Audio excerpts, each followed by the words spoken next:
കഴിഞ്ഞ വർഷം ലോകത്ത് എഴുതപ്പെട്ട കോഡിന്റെ 41% AI ടൂൾസ് ആണ് എഴുതിയത്, ഹ്യൂമൻ എഞ്ചിനീയേഴ്സ് അല്ല. അങ്ങനെയാണെന്നുണ്ടെങ്കിൽ ഇനി അങ്ങോട്ട് 15 മുതൽ 25 ലക്ഷം രൂപ വരെ മുടക്കി ഒരു ബിടെക് കമ്പ്യൂട്ടർ സയൻസ് എടുക്കുന്നത് സേഫ് ആണോ? അതിലെന്തെങ്കിലും ലോജിക് ഉണ്ടോ? ഇപ്പോൾ കഴിഞ്ഞ വർഷങ്ങളിൽ കഴിഞ്ഞ 20 വർഷം ഇന്ത്യയുടെ ഒരു ഹിസ്റ്ററിയിൽ എഡ്യൂക്കേഷനിൽ നോക്കുകയാണെങ്കിൽ ഏറ്റവും കൂടുതൽ ആളുകൾ ചൂസ് ചെയ്ത കോഴ്സുകളിലൊന്ന് ബിടെക് കമ്പ്യൂട്ടർ സയൻസ് ആണ് എന്ന് കാണാൻ സാധിക്കും. കാരണം അതൊരു സേഫ് ബെറ്റ് ആയിട്ടാണ് ആളുകൾ കരുതിയിരുന്നത്. ഒരുപാട് web development, app development, software development, മറ്റ് ഫ്രെയിംവർക്കുകൾ, സൈബർ സെക്യൂരിറ്റി എന്ന് തുടങ്ങി ഒരുപാട് ഏരിയയിൽ ജോബ് ഓപ്പർച്യൂണിറ്റീസ് പ്രൊവൈഡ് ചെയ്തിരുന്നു. എന്നാൽ ഇവിടെ 3 കാര്യങ്ങൾ ചേഞ്ച് ചെയ്യുകയാണ്. ഒന്ന്, നമ്മൾ ഒബ്സർവ് ചെയ്യുമ്പോൾ AI ടൂളുകൾ കോഡുകൾ എഴുതുന്നു. രണ്ടാമത്തെ കാര്യം, കഴിഞ്ഞ വർഷം ജൂനിയർ ഡെവലപ്പേഴ്സിനെ ഹയർ ചെയ്തത് ഏകദേശം 20% കുറഞ്ഞിട്ടുള്ളത്. കാരണം ഈ ജൂനിയർ ഡെവലപ്പേഴ്സ് ചെയ്യുന്ന പല ജോബ്സും ഇന്ന് AI ടൂൾസിന് ചെയ്യാൻ സാധിക്കും എന്നുള്ളതാണ്. മൂന്നാമത്തെ കാര്യം എന്നുള്ളത്, around 42% of the engineers who are actually completing BTech are unemployable എന്നുള്ളതാണ്. അപ്പോൾ ഇതിവിടെ 3 പ്രശ്നങ്ങളുണ്ട്. അപ്പോൾ ഇന്നത്തെ കാലത്ത് ഇനി കമ്പ്യൂട്ടർ സയൻസ് ബിടെക് എടുക്കണോ? അതിലോട്ടാണ് നമ്മൾ ഡീപ് ഡൈവ് ചെയ്യാൻ പോകുന്നത്.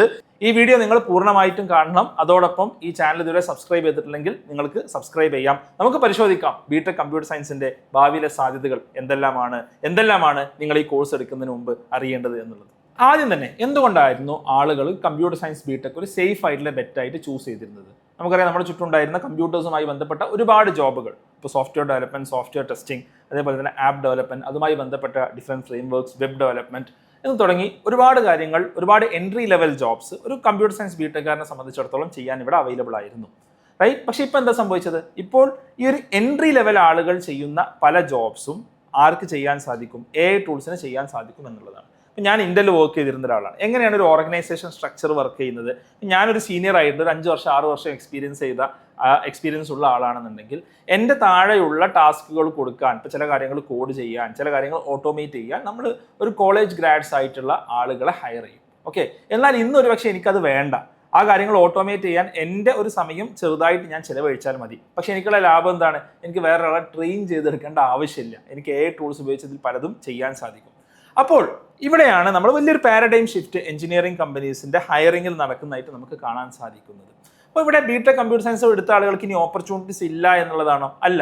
എന്നാൽ അവിടെ 2 തരത്തിലുള്ള ആളുകളെ നമ്മൾ എംപ്ലോയ് ചെയ്യപ്പെട്ടതായിട്ട് നമുക്ക് കാണാൻ സാധിക്കും. ഞാനെൻ്റെ ഒരു എക്സ്പീരിയൻസ് വെച്ച് പറയാം. ഞാൻ ഫ്രഷേഴ്സിനെ നോക്കുമ്പോൾ 2 ഗ്രൂപ്പ് ഓഫ് ആളുകൾ ഉണ്ടാവും. ഒരു ഗ്രൂപ്പ് ഓഫ് ആളുകൾ അവർ ആ കോഡ് എഴുതാനുള്ള ഒരു ടാസ്ക് ആയിരിക്കും അവർ കൊടുക്കുന്നുണ്ടാവും. ആ കോഡ് അവർ വൃത്തിക്ക് എഴുതും.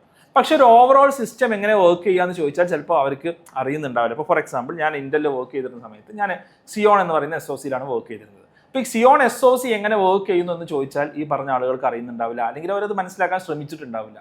എന്നാൽ അതിൽ ഒരു പാർട്ട് എടുത്തിട്ട് അതിൻ്റെ എന്തെങ്കിലും കോഡ്, ഒരു ടാസ്ക് കൊടുത്തു കഴിഞ്ഞാൽ അവർക്ക് ചെയ്യാൻ സാധിക്കും. എന്നാൽ രണ്ടാമത്തെ ഒരു ഗ്രൂപ്പ് ഓഫ് ആളുകളുണ്ട്, അവർക്ക് ഈ ഓവറോൾ സിസ്റ്റം എങ്ങനെയാണ് വർക്ക് ചെയ്യുന്നത് എന്നുള്ളതും അറിയാം, അതോടൊപ്പം അവർക്ക് കോഡിങ്ങും അവർക്ക് അറിയാം എന്നുള്ളതാണ്. ഈ 2 ഗ്രൂപ്പും തമ്മിൽ അധികം ഡിഫറൻഷിയേറ്റ് ചെയ്യാൻ മുമ്പ് സാധിച്ചിരുന്നില്ല, പക്ഷേ ഇപ്പോൾ സാധിക്കും. അതിനുള്ള റീസൺ എന്താണ്?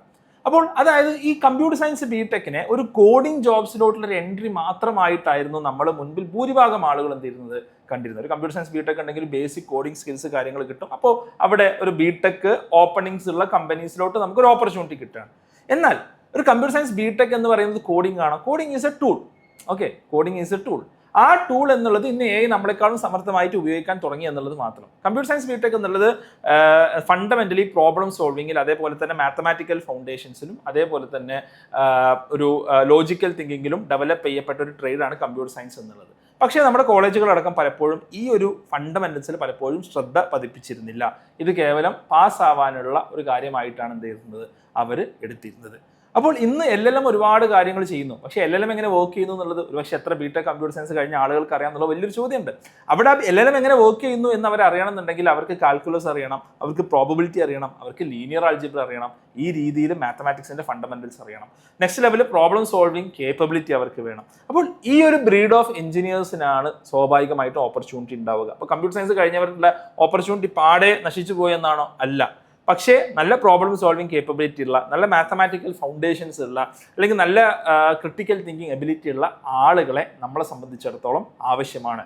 പക്ഷേ നമ്മളിവിടെ ചോദിക്കേണ്ട ഏറ്റവും പ്രധാനപ്പെട്ട ചോദ്യം എന്നുള്ളത്, എല്ലാ ആളുകൾക്കും അറ്റൈൻ ചെയ്യാവുന്ന ഒരു കാര്യമാണോ ഇത്? അല്ലെങ്കിൽ ഏതെങ്കിലും ഒരു കോളേജിൽ ഒരു ബിടെക് കമ്പ്യൂട്ടർ സയൻസ് നിങ്ങൾ എടുത്തു കഴിഞ്ഞാൽ നിങ്ങൾക്ക് ഈ സ്കിൽസ് എല്ലാം അറ്റൈൻ ചെയ്യാൻ സാധിക്കുമോ എന്നുള്ളതാണ്. അതാണ് നമ്മൾ അടുത്തത് നമ്മൾ ചെക്ക് ചെയ്യാൻ പോകുന്നത്.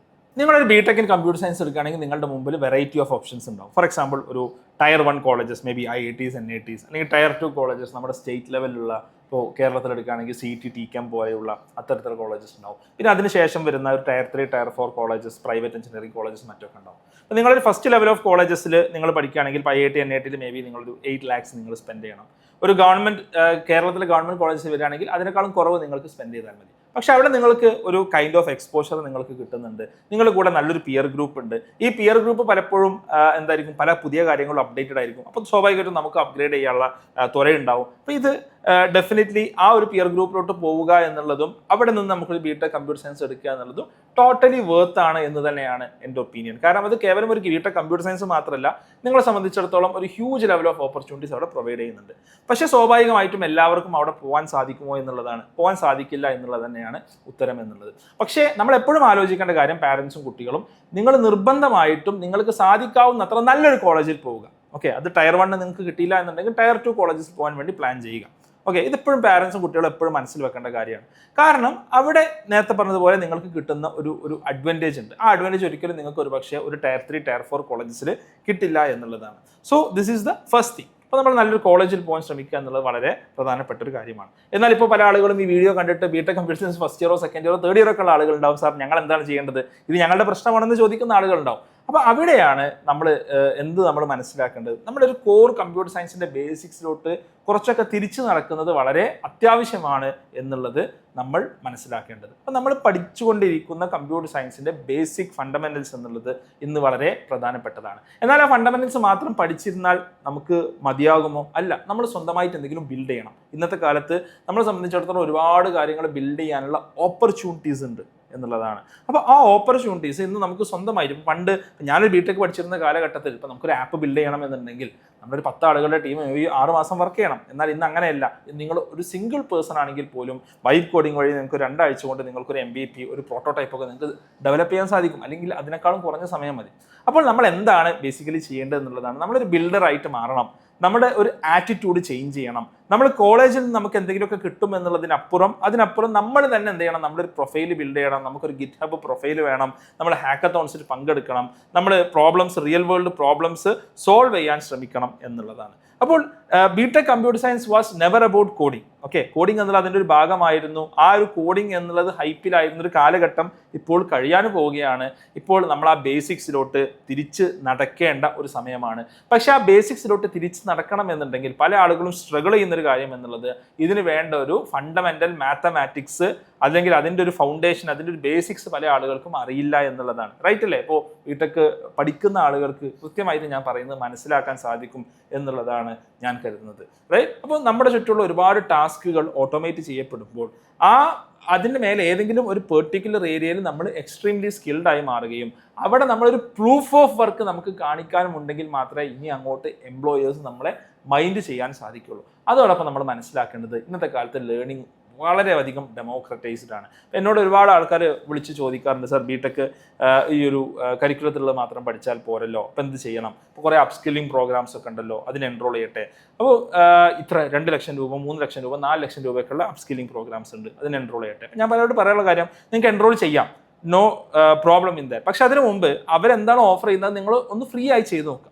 ഓക്കെ, കാരണം ഫ്രീ ആയിട്ട് ഇത്രയധികം റിസോഴ്സസ് അവൈലബിൾ ആണ്. യൂട്യൂബ് അടക്കമുള്ള റിസോഴ്സസ് ഉണ്ട്. അത് വെച്ച് നമുക്ക് പലതും പഠിക്കാൻ സാധിക്കും.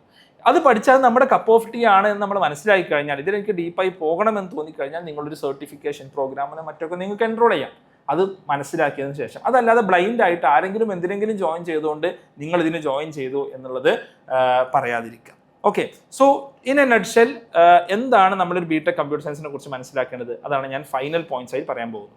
ആദ്യം തന്നെ നിങ്ങൾ ബിടെക് കമ്പ്യൂട്ടർ സയൻസ് നോക്കുന്ന ഒരാളാണെങ്കിൽ ഏറ്റവും നല്ല കോളേജസിൽ ജോയിൻ ചെയ്യാൻ വേണ്ടി നിങ്ങൾ ശ്രമിക്കുക.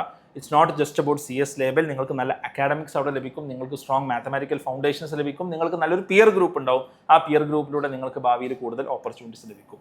ഓൾറെഡി നിങ്ങൾ ഒരു കമ്പ്യൂട്ടർ സയൻസ് ബിടെക് ചെയ്യുന്ന ഒരാളാണ് എന്നുണ്ടെങ്കിൽ ഒരു കോഡിംഗ് എന്നുള്ള ഒരു എലമെന്റിൽ മാത്രം നിങ്ങൾ കമ്പ്യൂട്ടർ സയൻസ് ബിടെക്കിനെ കാണാതിരിക്കുക. അതിൻ്റെ വേരിയസ് ആസ്പെക്ട്സ് നിങ്ങൾ എക്സ്പ്ലോർ ചെയ്യുക. അതോടൊപ്പം തന്നെ നിങ്ങൾ upskilling, out of college, out of curriculum curriculum upskilling നിങ്ങൾ നിർബന്ധമായിട്ടും ചെയ്യുക. ഇന്റേൺഷിപ്സ് ആയിട്ടും അതേപോലെ തന്നെ ഹാക്കത്തോൺസ് ആയിട്ടും എല്ലാം നിങ്ങൾ നിർബന്ധമായിട്ടും എന്ത് ചെയ്യണം, നിങ്ങൾ നിങ്ങളുടെ ഒരു പ്രൊഫൈൽ ബിൽഡ് ചെയ്യുക എന്നുള്ളതാണ്. ആൻഡ് ടു പാരൻസ്, നിങ്ങൾ ഏതെങ്കിലും ഒരു ബിടെക് കമ്പ്യൂട്ടർ സയൻസിൽ ചേർത്താൽ നിങ്ങളുടെ കുട്ടി സേഫ് ആയി എന്നുള്ളത് നിങ്ങൾ ഒരിക്കലും കരുതരുത്. അങ്ങനെ കരുതാവുന്ന ഒരു കാലഘട്ടത്തിലല്ല.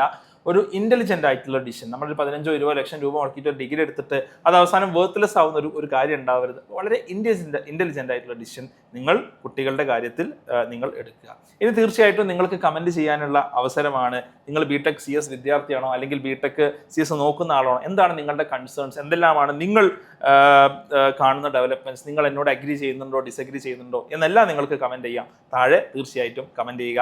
മറ്റൊരു വീഡിയോയുമായി കാണാം. കരിയർ ഇൻസൈറ്റ്സിനും അതേപോലെ നമുക്ക് ചുറ്റുമുള്ള ലോകത്തിലെ ടെക് അപ്ഡേറ്റ്സും എല്ലാം മനസ്സിലാക്കാൻ വേണ്ടിയിട്ട് അൺലേൺ വിത്ത് അജ്മൽ ചാനൽ സബ്സ്ക്രൈബ് ചെയ്യുക.